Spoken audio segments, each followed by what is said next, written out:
Apple II forever, making life better and better. Apple II forever and ever, bringing the rainbow to you. Hi, Ed Anuff here with Josh Norrid. We're the A2FPGA team, and we're really excited to talk about how this came about. Yes, welcome to KansasFest 2024. We've spent last 3 years working on this product and the idea, and we're super excited to tell you all about A2FPGA and how it came about and where we're at. Awesome. Well, like probably most of you, we are longtime Apple II enthusiasts going back to the early 1980s. I got started programming on Apple II at a very early age. I did the same. In fact, I went to computer camp in 1982. I mowed lawns all of the summer prior, as well as the summer leading up to the event. And they had Apple IIs, and they had TI machines, and some little programmable robots called Big Tracks.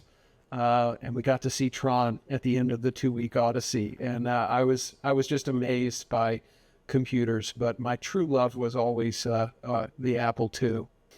So back in the early days of the pandemic, Josh and I work at an open source company, and we decided to have a guest speaker. Woz himself came in and spoke to the whole company on just the history of Apple II, and it was great. In the preparation for that, Josh and I got talking. We had to come up with a set of questions to ask Woz, and this really kicked things off. We started talking about all the cool things that we wanted to do with Apple II. There was only one problem, which was at the time I did not have an Apple II at the time.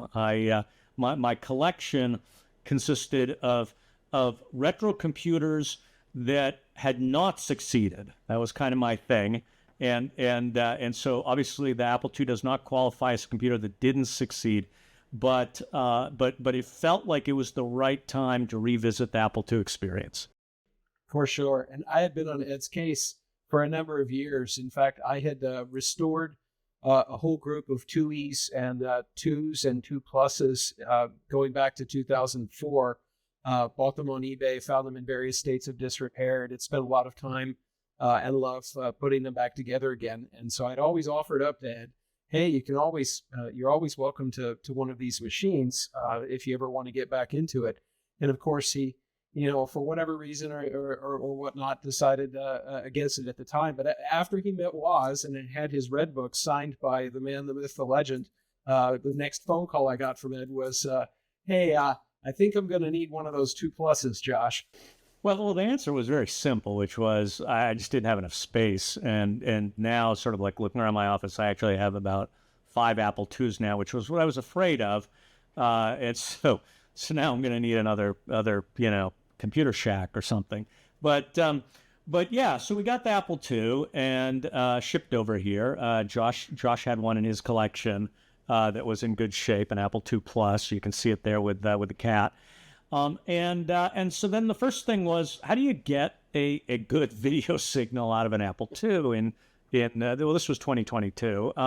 And so we tried, a bunch of the different stuff. They had an old Sony monitor. Finally settled on the Extron, which actually is one of the video converters that really does a good job with the Apple II composite signal, because as we all know, it is not the most standard NTSC signal in the book.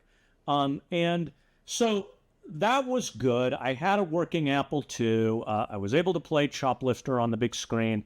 And really, at that point, like, everything would have been fine, except for one thing, which was, as we were thinking about, what the Apple II experience needed to include, Josh and I were fascinated by a specific, very rare add-on card for the Apple II.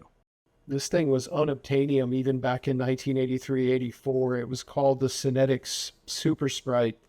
And Ed, after losing several different auctions, finally happened to find a live sample in the real world, and he sent it to me for review. This was before he had his Apple II, so he wanted me to try it out and see if we couldn't get it back operational again. This board had no markings on it. It was in terrible shape, probably the worst shape I've seen a board in a really long time. It's a full-length board, takes the full chassis length of the Apple II. It incorporated a TMS 9918A VDP, which was the same video display chip found in the ColecoVision, the TI-99-4A, the first series of MSX machines and whatnot. It's a very powerful chip. And in fact, many could even say that it was sort of the first GPU on a chip because of its design. Anyhow, the Super Sprite combined the VDP with an AY audio processor, a TI speech chip, and then it had this unique capability to not just do the sprites and the display modes of the TI VDP, but to also overlay that video on top of Apple II native video.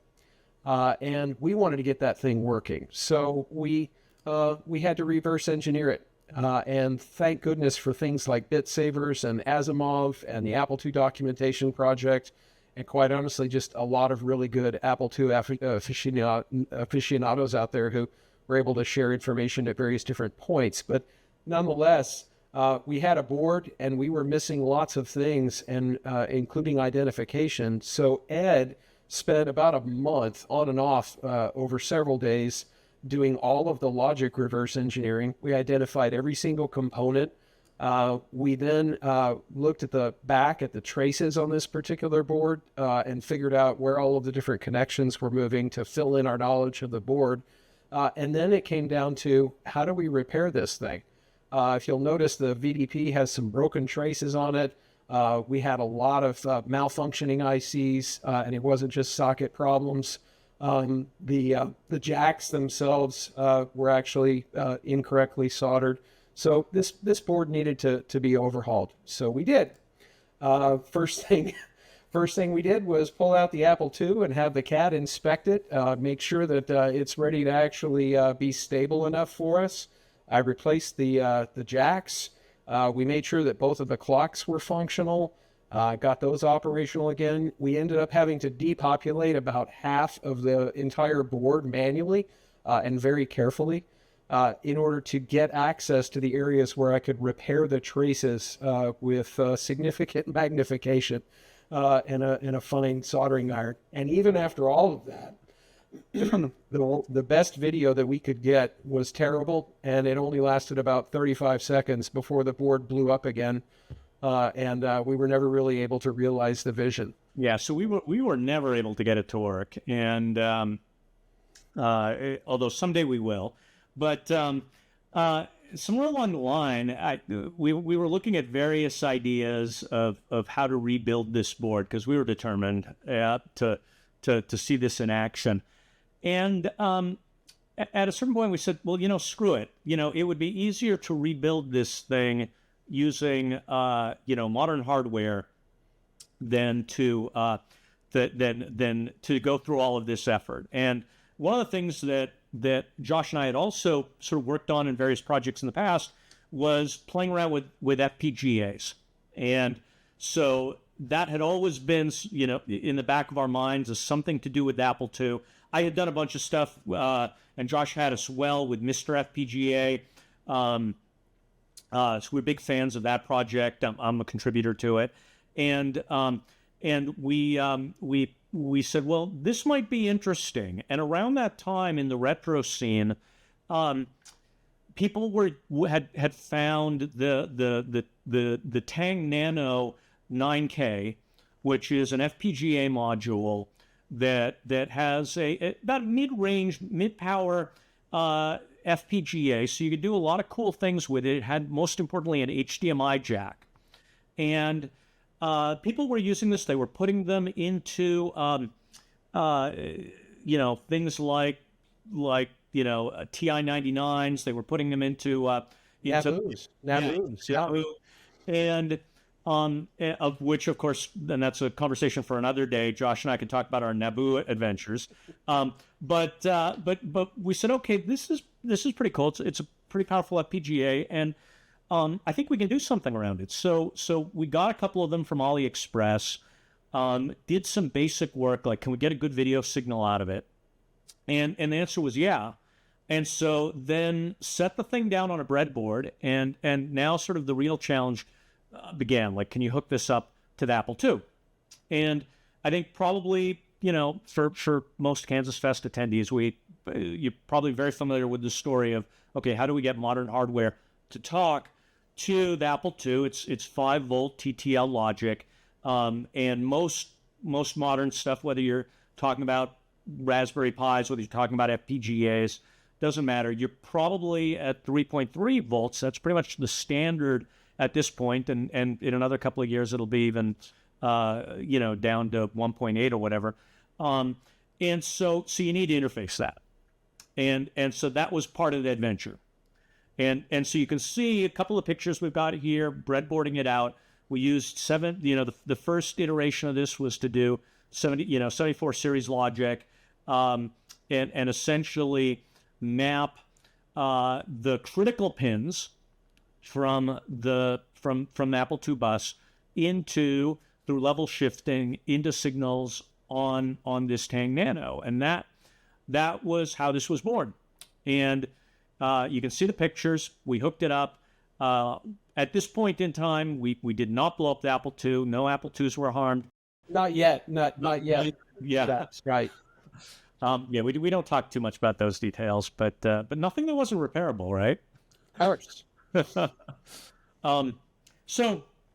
So we got this thing working, and you can see these pictures. And by the way, like, it mostly worked. We did not exactly get a working video signal. I was able to read some bytes off of the bus, but there were still a lot of things that were not working. But that didn't deter us. We said, "What the hell? Let's go ahead and actually design a circuit board, which you can see the schematics for, and design the board for the Apple II." And that's where we ended up. What was really cool was seeing how the schematic ultimately manifested into the mechanical design, and Ed actually did some paper prototyping. KiCad is really, really awesome for doing this kind of work, and both of us learned quite a bit about it.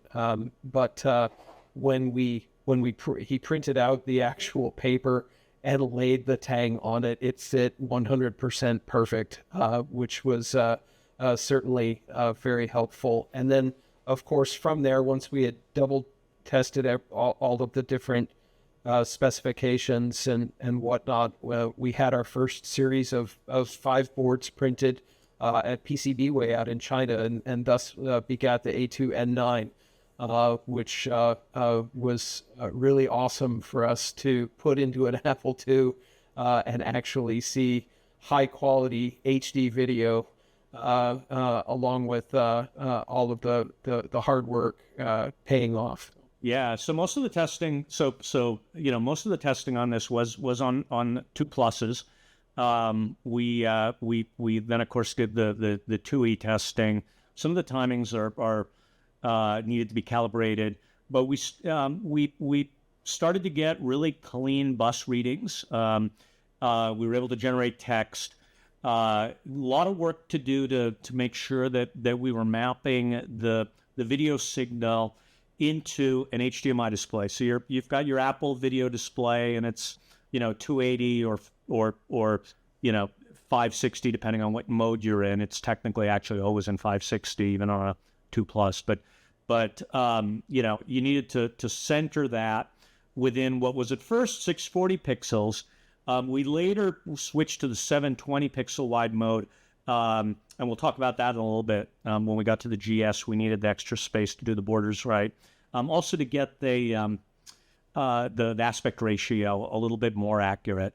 And so you can see we did a lot of trial and error. Like for anybody that's gone and built an emulator, or done anything where you're trying to get Apple II video right on within a modern display, it is not an easy proposition. We both have day jobs too that are high pressure. So, this was on and off over the course of about a month of additional iteration in the design, just making sure that we were accounting for all of the different behaviors we're seeing. We had issues with character sets, low res modes, high res modes. And what we wanted to do was we really wanted to focus on making sure that every pixel was accurate Apple II video, and that all of the transitions between video modes was happening precisely as it would cycle accurate to the way that the Apple was.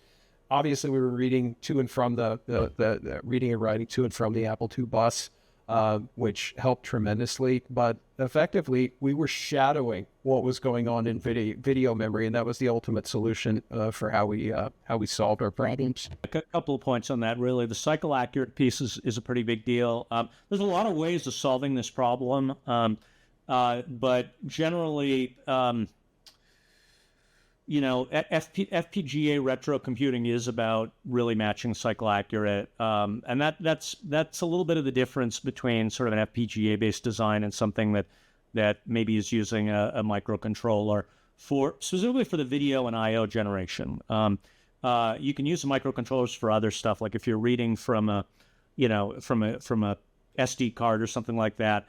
You're probably better off with a microcontroller that can run a nice modern software stack. But if you want to get the video just right in a cycle accurate way, there's a lot of stuff you need to do, and the FPGA tends to be a better way to do it. But that said, other thing I will say is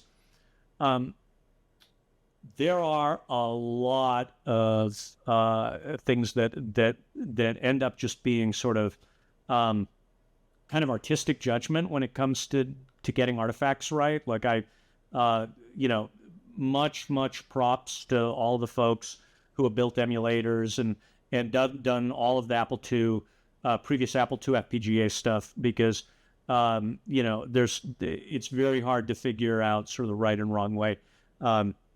We looked at all of that, and I can't say there's still there's still things when I look at and I'll look at that artifact, I'll be like, that's, we need to do something about that.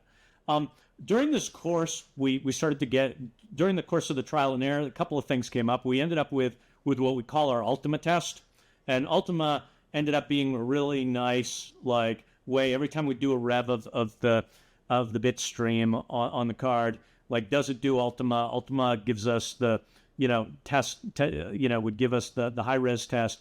It would give us the Mockingbird, and so we did that. We also did testing with things like music instruction set and so on. And so we got things, again, remember, this was all on the A2N9. We got pretty far along. But there was one thing, the thing that kicked off this whole project to begin with, that was still really key for us. And that was getting the Super Sprite absolutely nailed, getting all of that functionality, particularly the ability to overlay the video with the native Apple II video with sprites and VDP video. In order to do that, we really had to focus on using some modern tools. So we had a lack of software. We had a lack of really solid documentation down at the register level. So we had to break down into assembly. So we used Merlin 32, and we used the MHEX hex editor on our modern machines, Macs, Linux, PCs running Windows. Variety of different environments were used to pull all of this off. But the key thing for us was to make sure that all of the video modes of the VDP were working in TMS 9918A mode, to make sure that the Apple II video was still working, make sure that we could combine the two on the same FPGA, and then make sure that the overlay worked. And we got all three, again, through lots of iteration and lots of trial and error, thanks to the use of some of these modern tools. So the key thing was that, and you see the overlay working here, it's not a trivial set of functionality to get this to work, but we knew it had to be possible. Otherwise, there would never have been an Apple IIe video overlay card. So we knew that it was possible. It just wasn't very practical in the early 80s when it was implemented in the original design. But we got it to work in the FPGA, and now it's part of every single A2FPGA design. And with the Mockingbird, you have even more functionality. So now, all of a sudden, we had an entirely new problem. And that was, we've got video overlay and TMS99, we've got Mockingbird, but we're out of gates. Right, exactly. Yeah. So around that time, Cypede, which is the company that makes these modules, had dropped the Tang Nano 20K, which is much bigger chip, about a little over twice as big as the 9K, with, by the way, a lot of other nice things, more DSP processors for doing the multiplications that are necessary for getting nice clean audio and things like that. And so we went back to the drawing board. You can see here we went and went back to the breadboard. But there was an important thing about the Tang 20K, which was it has a lot less I/O pins, and so this was a problem because we used every I/O pin on the 9K, and again, the 20K ended up only having a little over half the number of I/O pins. So we needed to figure out a way to basically handle that, and that's where the CPLD came into the design. The CPLD could do the level shifting, and also we could basically multiplex Apple II bus pins into a smaller set of FPGA pins. And so that was a key thing for us to do. We tested it out on the breadboard. We got working video. We got the working Super Sprite capabilities. We still had plenty of room. And so this was pretty exciting. So we quickly designed a new board. You can see the schematics here. Shipped it off to PCBWay. And so this was what we thought was our final design. Because it looked good, it worked well, everything was good, except for one thing, which was Josh and I were not 2GS people. We were 2+ folks. We moved on when the 2GS came out. We were already in Mac and 286, 386 world at that point. So we never had the experience with the 2GS in the mid to late 80s, like a lot of you all have. So we honestly didn't know anything about it, to be frank. Exactly. So we had to educate ourselves very fast because we knew that 2GS people would probably be super interested in something like this as well. Well, actually, I mean, it just came up with some of the testers and so on. And so we plopped it in, and surprise, surprise, it didn't work. And so we had to dive into the reference manual. We had to dive into the tech notes. Go figure. There were a couple of more signals. Actually, about 3 more signals that we absolutely needed to route in that weren't there. M2 select, MTB0. We could have done without the Q3 clock, but we did really need it. And so that required us to go to a bigger CPLD, which we did, and so that required a new rev, and we did that. Turned it around. This was I think we were already into about October of last year at this point, and got things working, and then needed the software stack, and so this required us to update the software to now handle the VGC, which the good news of the VGC was that it's not a very complicated beast. It's actually a very nicely designed graphics controller in and of itself. So I think that got banged out over the course of a weekend, had something working that allowed us to go and get into GSOS. We were able to play games. It was looking good. And then at that point, we shipped it off to a We bunch of sent it to Henry. Yeah, we sent it to Henry at Reactive Micro. yes. And you know, we had our fingers crossed and thought everything was fine for a few days, and then Henry reached out and he sent us this picture of what was happening with the super high resolution graphics mode on something that is called the Mech Computer Explorer, which if you know Henry, you know that the Mech Computer Explorer is sort of his go-to diagnostic for all things Apple II. And he sent us this, and it looked like we were having a problem with the SHGR transitions, and we could not figure out why for quite a while. So we had to investigate yet again. And Ed found out that it was actually an issue with handling and dealing with the 2GS specific video display register, which is something that is native only to the 2GS that we had no experience with before.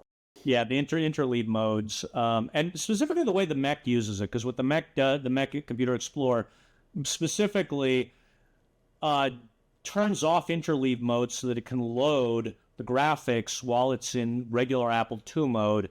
I think it's one of the few pieces of software that does that, and so that was quite a pain. But and there were a bunch of little details like that as we went through the GS. We finally got it working. Published this stuff up all on GitHub, and at that point, like, we'd been talking to Henry off and on, and Henry was talking with Josh and was like, well, hey, we need to ship this thing. Yeah, and so we had developed quite a familiar relationship with Henry. We'd bought power supplies and chips and supplies and all different kinds of things from him all throughout this journey. And so once he had tested this and we had really proven over several months that it was something that a lot of folks would be interested in, we chose to work with Henry and Reactive Micro as the supplier and distributor for these boards. So you can actually go to reactivemicro.com, and that is where they are available. Henry provides support.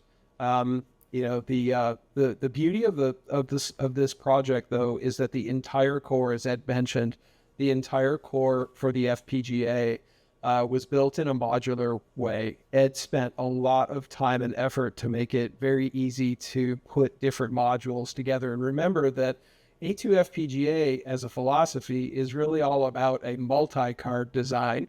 With the A2N20 today that we have, the V2 today, you're effectively getting 3 cards plus video output all in one, right? Taking up one slot.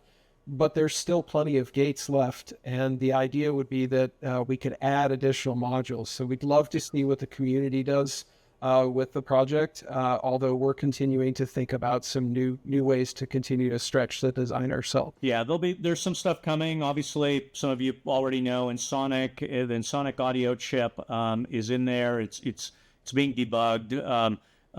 Mostly works, but some issues. Super serial card is in there. We still need to get some things around the interrupts working, and then Disk 2 will be coming soon. So we've been really happy with the reception and the support from all of you, and really excited about everything around this. So hopefully this is hopefully this has been interesting for all of you, and look forward to continuing to collaborate with the community. Thank you. Thank you for attending our session. Apple II forever. Take care, everyone. Cool. Okay, I gotta ask Ron's question first. What's the price, and is there a KFest price?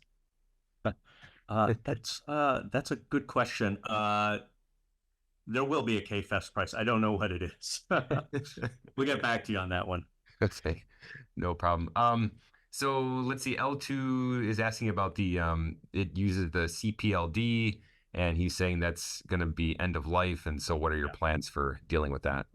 Yeah, so we're using a Xilinx CPLD, and the thing is that the 5 volt parts have been end of lifed by most of the major manufacturers. There actually are some other CPLDs available. The CPLD was end of life actually just earlier this year, so there's plenty of them in inventory. But we already have a rev that doesn't require it. It cut some corners, and getting it out the door gave us, made things simpler. But we will do like we did in the A2N9, which is to use standard off the shelf 74 series glue logic in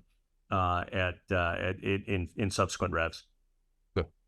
All right, Eric Rangel is asking about what language is used for programming the Tang module, and maybe just a related question is how, if somebody wants to get started in that, what's a good path? Well, so the README files have the links to the download. So it uses a Go-in FPGA, and so you can download all the tools for building it, and it's in Verilog. Awesome. Yeah. And then just a comment from I think Peter and some other people about the Super Sprite support and just how awesome that is. And so there's not really a question there, but I think people are very happy that you've added support for kind of what was really a obscure card. Josh was the big Super Sprite. He did all the demo stuff on that. That comes from a long time ago. So remember, go back to when I was introducing myself in the talk. When I went to computer camp, we had an Apple II lab, and then we had a TI 99.4A lab. And everyone was playing games and writing code and building stuff in the Apple II lab. But in the TI lab, we had TI Logo 2 running on TI 99.4As, and we had sprites. And with sprites, you could do different things because there's like 25 different levels of overlay capability. There's easier animation. It was much easier to do sprites on the TIs than it was to build shape tables in AppleSoft Basic and flip your HDR and HDR2 modes and all that kind of stuff. So I was just always enthusiastic about sprites, and of course now that's like a common way of doing video game development, and the whole industry exploded. But I wanted to see it on an Apple II. I wanted to see enhanced graphics on the Apple II. The other thing too was, this wasn't just our observation. Steve Ciarcia, the Circuit Seller author, he actually came up with a design in Byte magazine.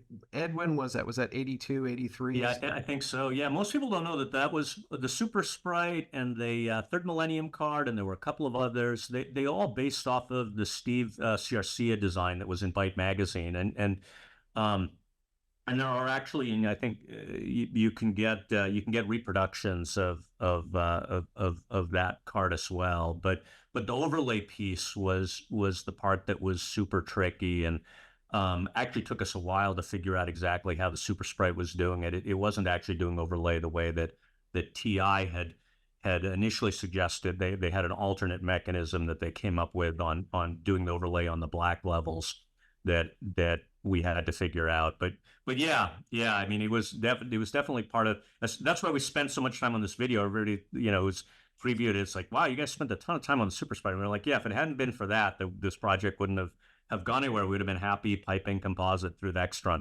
Well, Super Sprite led us to the real problem, which was you get a really clean HDMI video output in 2022 when we were doing this on an Apple II.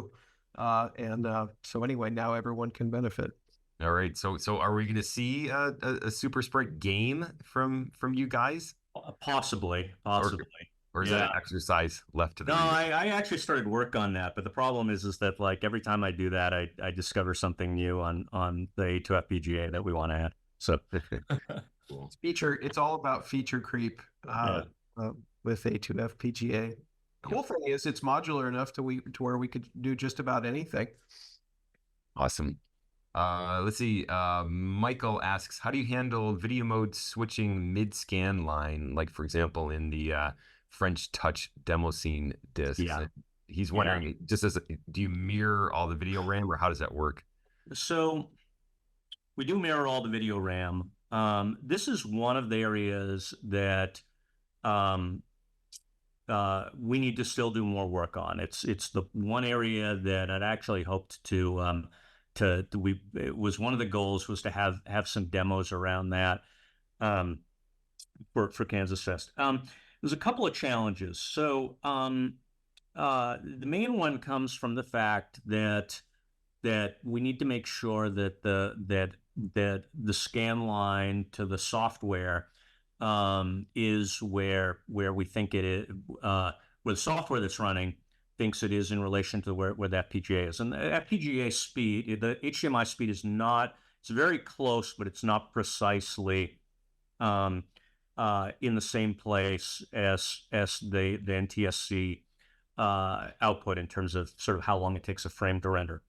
But the bigger issue right now is that the only place that the card can get the sync output reliably is in slot 7. We're looking at a couple of different ways of not making that the case, but right now in the sort of work in progress where we have that precisely working, the card has to be in slot 7, and which wasn't a bad answer when we were doing this for 2 plus, but then when we got to GS and everybody wants to be in slot 3 now or they need to be in slot 3 unless they're in the Rev 3 boards.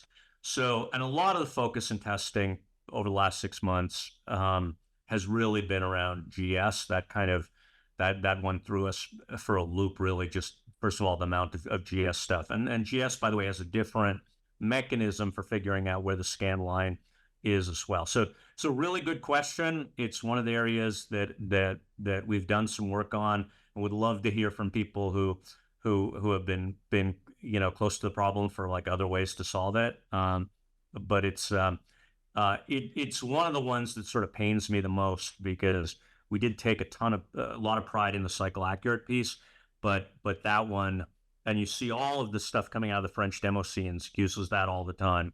And we did a bunch of testing with that stuff, and it's unsolved at the moment, but we have a few means for solving that. Hey, cool. And I guess semi-related, here's a question from Quinn. Good luck with this one. She says, can you explain how the overlay works in the video signal in 5 seconds, like I'm a 5-year-old? Sure. Yes. So what we do is every time that there is a lit pixel, a colored pixel in the TI 9918 output, we basically swap to that. We keep them both in perfect sync, so they're both drawing at the same time, the Apple II video and the TI 99 video, and we just switch on a per pixel basis, assuming that the TI 99 pixel if the TI 99 pixel is black, we show the Apple II video. If it's lit up, we show the TI video. So very simple. That sounds very simple. However, that's actually not the way that the TI data sheet said that you do it. This was something that we discovered the hard way by looking at that circuit board, the Super Sprite board. Awesome. Perfect. Eric Rangel is asking about on the GS HyperStudio, used to have support for a video overlay card, and he's just wondering if that kind of device could be emulated. Yeah. So the short answer is yes. The longer answer is it'll use up a whole bunch of gates because what the GS overlay card did was they basically put a second VGC on the card, and so we have a working VGC controller in the design. We can just instantiate a second one and switch between them. It just was one of those ones where we were trying to figure out, where do we want it. We do have a bunch of gates remaining, but would probably rather use those for like a Z80 soft card or even like a 6502 accelerator versus just showing up another instance of the VGC. And also the VGC uses quite a bit of video RAM as well. And because the speed the VGC operates at, we actually keep that in the memory that's on the FPGA itself. That module chip has memory in the FPGA, and it also has SD-RAM. But the speed that the VGC operates made it preferable to use the RAM that's on the FPGA, and there's a lot less available there. Got it. I guess related to that, if you are willing to tell us what are your future plans for, supporting different cards, and what's next? Well, we have a couple. So the main things right now, the super serial card is super important to us. But we found some pesky issues. It doesn't happen with all models, and so we really need to figure that out, and probably we'll need to spend some time looking at it on a scope, where it looks like the timing of the interrupts is not exactly right, and so we get crashes sometimes when super serial is turned on certain machines. Unfortunately, it's one of those ones where it doesn't happen on any of my machines. It happens on one of Josh's machines, and then happens every single time for some of our testers. And so it's one of those type of annoying things where you're like, having a tough time replicating this. But we want to get that working and turned on by default, because a lot of folks want that. I mentioned InSonic, that's like the number one thing. Everybody wants the InSonic audio coming out, and so definitely want to get that working. And then after that, would love to do some stuff with coprocessors. We have enough room there for a Z80, or even another 6502 implementation. There's going to be an OSD on-screen display for configuration and things like that. So just a lot of convenience and nicety type stuff.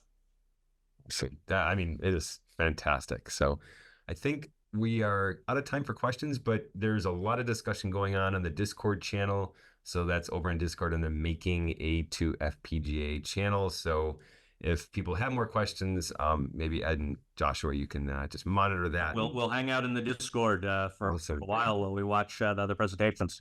That sounds fantastic. Yeah, Thank you all for having us.